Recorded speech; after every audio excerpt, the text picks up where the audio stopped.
I don't know about you, but I'm an HGTV fanatic. I love a good remodel. I love watching a home built from scratch. I love it all. Comes from growing up in a family of construction workers. I love the whole thing. And I think when you think about families and how building a family is similar to literally building a house, I think what we do is we tend to get caught up in the trinkets and the shiny things, the bits at the end, the furnishings. That's the best part is the reveal, right? On the shows when you walk through every room and the designer talks about this piece and where it came from and the color and why it goes with this and why she's introducing texture and why she likes pattern and why he likes the metal that he chose and all the things. It We get caught up in that and we emphasize that even in our families. We emphasize how we look, how we come across, how we are looking visually compared to the next family, how we stacked up next to each other. Are we both doing the same activities? Are our kids doing the same things? Are our kids going to the same schools? Are our kids having the same kind of grades?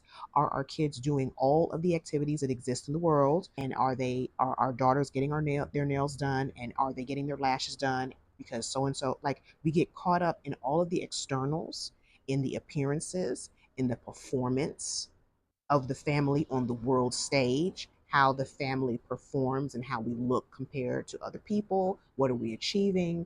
We get into all of that, but we don't care about the foundation. We don't so much care about what the studs are behind these walls. Like, are there termites in there? Are these studs in good condition? How's our roof doing? Nobody cares about that part in the walkthrough at the end because that's just boring. But the boring is what makes the house last.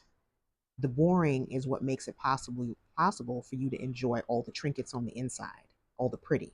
It's the boring. And likewise, in a family, we can get so into, I mean, from the time you find out that you're pregnant and then when you share it with people, the next thing we're doing is a shower. The next thing we're doing is all of the trinkets that the baby needs. And we're all into that. But how much thought have you put into how you're going to raise this child? And I don't mean like how you're going to find the money to raise the child. I'm talking about the plan. Like, what are the things that we ascribe value to that will be the values that underlie the reasoning for what we do? Have we thought about whether or not we want to put them in every activity that exists or whether we want to observe them and see what they have a natural affinity for, a natural ability for, and then we fund that so we can develop that? You have to put thought into that because the decisions in a family as you're raising children, they are fast and furious. They're just every day you have decisions to be made. There are things that you come up with that you decide is an issue that need to be dealt with, and there are plenty of things that once your children start talking, they will have their own ideas, about what they want to do and why they feel that they should do it, and because so and so is doing it. And if you have never thought about what matters to you, what you think is important for your family, the things that you value, the standards you want to uphold, and the boundaries that establish your family, then you'll just find yourself in decision fatigue because you have to think about things all the time. You have to make decisions from the bottom all the time.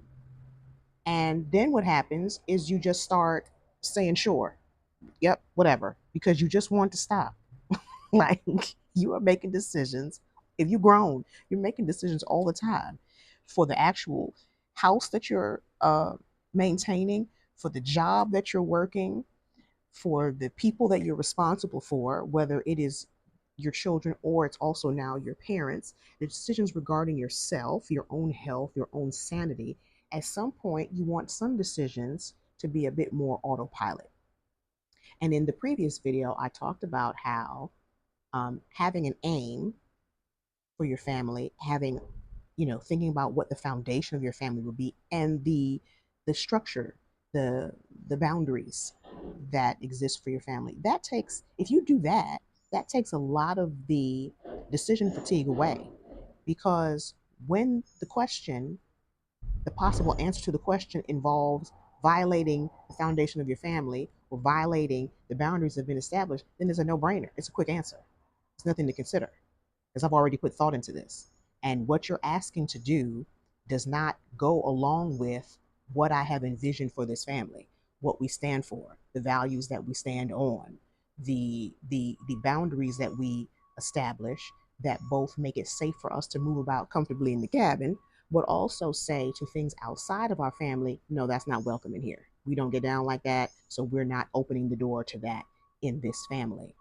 And the danger of being so caught up in the cuteness, caught up in the shiny, being caught up in what makes noise in the house, all those things are beautiful, but all those things do not matter in an earthquake. Nobody appreciates how well a house is built until there is an earthquake. When your house is shaken and you're able to see what remains, that's when you understand how well your house was built.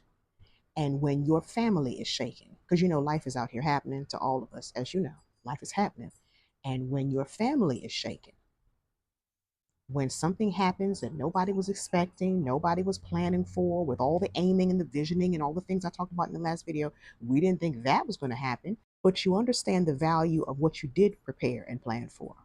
You understand the benefit of that when life shakes your family and you see what's still standing.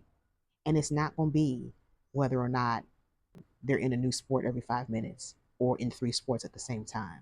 It's not going to be if you get them a new iPhone every time one comes out. Like, that's not going to be what sustains them. That's not going to be what sustains your family. It's going to be the thought that you put into what kind of relationships do I want us to have in this family? What kind of communication is important for us to have? How well should we actually know each other? And how do we make that happen? How helpful is all the time that we're spending on social, in our own rooms, with our own device, to ourselves? How conducive is that to us getting to know each other and connecting with each other in this family? Hey there, Mama Bear. Have you noticed how hard it is for your family to get along these days? If they're not ignoring each other, then they're yelling at each other. And as the youngest in a blended family, more thrown together than blended, I know how angry attitudes ruin family relationships. So if you're tired of the awkward tension, of the constant misunderstandings, and the full blown arguments in your home, then I highly recommend the Communication Quick Fix. In just a few days, you will learn the skills that turn chaos into connection and keep you calm in any conversation. You can scan the QR code on your screen or you can click the link in the description. I look forward to working with you. Now let's get back to the video. Because listen, for whatever frustrations family brings, these are the people you literally have blood relationship with. These are the people that you have grown up with. These are the people who have known you the longest. These are the people who have, if they're healthy people, they have a vested interest in your survival. If your family is healthy, the people in your family have a vested interest in your survival. The people out here in these streets, you cannot say that. They may be friendly, they may be friends, they may smile in your face, but when it comes down to it, they are interested in their own survival. They're interested in their family. And so it does matter the people that you are related to and that you are living in the same home with, the value that you give them, the value that you give the relationship you have with them, and the effort, the thought that is put into cultivating an environment that nurtures everybody in it, where everybody, when they come home from whatever they have experienced out there, they know, I'm back here. I'm back here with my people. And even if I have an argument with them, it's not the same as the argument I have with somebody out there, because this person knows me. This person loves me. This person is blood to me. And this person is invested in my success because that is the environment, that's the foundation, that's what we value. It does not just come together. It is not something that just miraculously happens. It is as curated as the design that you see on those home improvement shows. It is as curated. It is that color goes with that. I like how that has a dull finish, but this has a shiny finish, so it pops off of that. I like mixing metals. Like whatever it is that it comes out to, the reason that it gives you the feel that it does, and it feels cohesive, like they say that word, it feels cohesive. It feels like everything goes, even if things are different. And I have a more of an eclectic style, so I don't like you to look and you can figure out where all my stuff came from. I like some stuff to be old and some stuff to be new and some stuff to have character, and but that happens over time and it happens intentionally. But even that, there's a vision for it. And so just understanding that everything about your family takes vision, but the things that really matter, the things that will sustain your family when life gets hard, are the things that people don't see. It's not the things that you're going to brag about on socials. It's the internal workings, it's the day in and day out, it's the habits, it's the traditions that may be unique to your family, but it's important to your family because you have thought about how you picture your children as adults. You've thought about how you picture your family even after they have grown up and left home, how you all function after that, what the relationship will be like going forward, how close you will be able to be with your grandchildren because you have the kind of relationship with your children that makes that more likely. Will they be coming to your home? Will they want to come to your home? Will they view your home as a safe place? It was a safe place for them growing up. The family gave them safety, and they want to bring their children there as well. None of these things are automatic.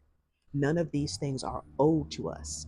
These are things that if you want it, you got to put the thought into it. And with the thought comes the intention. You can't just be wishing, hopefully, just hopeful thinking. You have to actually put in the effort and think through what kind of parameters would need to be in place to make what I am envisioning possible. Possible, not definite, because everybody has free will, everybody has a choice. There's a measure of risk when you have children, for sure. You don't know what you're going to get, and you don't know what you're going to end up with. But what you're doing is you're being intentional as possible with making the most of the people that you are connected with, loving them the best that you can, putting enough thought into the framework, the foundation of the family that you're building so that you have the best possible outcome and that you'll be able to have generations that are connected and loving one another and carrying on principles that have always been important. And that is more important than keeping up with your neighbor and making sure that your children are doing the same activities that they're doing, and making sure that your kids rate and have all the things so that they fit in with other families. Families are unique as the people who create them, as the people who come into them.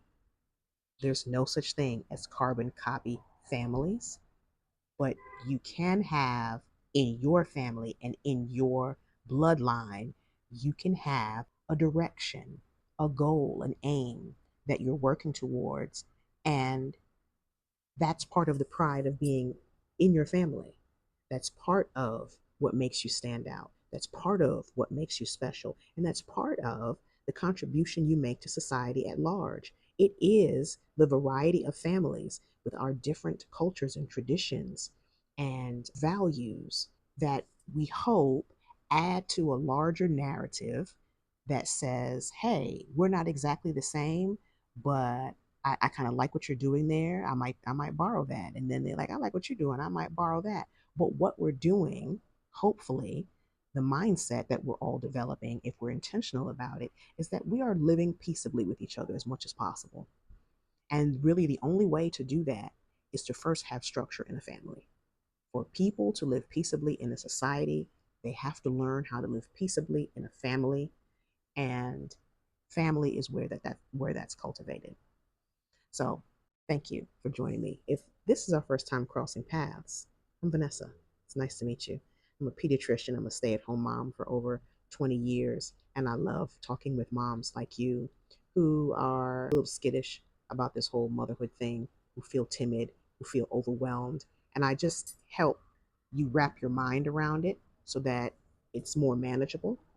I help you think through what it is that you want to see in your family and how you can achieve it. So I hope you've enjoyed this time together. If you have, I'd love for you to subscribe and hit the notification so you can come back for more. But also look around in the description. There's some goodies that I have for you there. And until next time, please remember, when it comes to you being the mother of your children, you are the woman for the job. Okay, take care.